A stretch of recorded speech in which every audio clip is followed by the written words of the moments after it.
আসসালামু আলাইকুম গাইস, যারা আমার মতন প্রবাসে থাকেন, শুধু রসমলাই আইতে মন চা দেখেন, সহজ একবারে রসমলাই বানানি।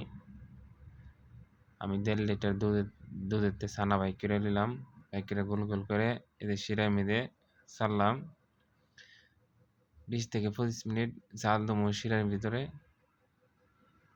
জাল দেওয়ার পরে দেখতে থাকেন,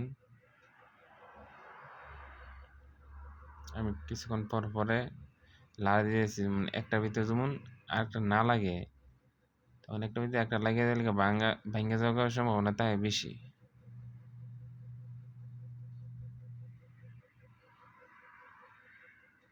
আমার পাতিলাটা ছোটোর কারণে আরেকটা পাতিলা মেরে রসমলাই ঢেলে দিলাম, আর সেই পাতিলা মেরে দুধ জাল দিয়ে দিলাম। জাল দিয়ে একটু ঘন করে তারপরে শিরার মিষ্টি এটার মধ্যে ডালা পড়বে। তখন দেখেন আমি শিরার মিষ্টি তুললে নিলাম, হালকা পানি দিয়েছি যে মিষ্টির যে লসটা ঢুকছে, লসটা যেমন বাইকেলা বেশি মিষ্টি আমি চাই না। যে আর যে বেশি মিষ্টি খাইতে চান সমস্যা নাই, পানিতে ভিজে দেবার দরকার নাই, আপনারা সরাসরি দুধের মধ্যে ঢেলে দিবেন। আমি কিরম এর আগে দুধের মধ্যেও হালকা চিনি দিছি, আর এই মিষ্টিগুলো আমি পানি দিয়ে ফালাই দিছি। দেখেন এর মধ্যে কিছুক্ষণ জাল করবো আমি।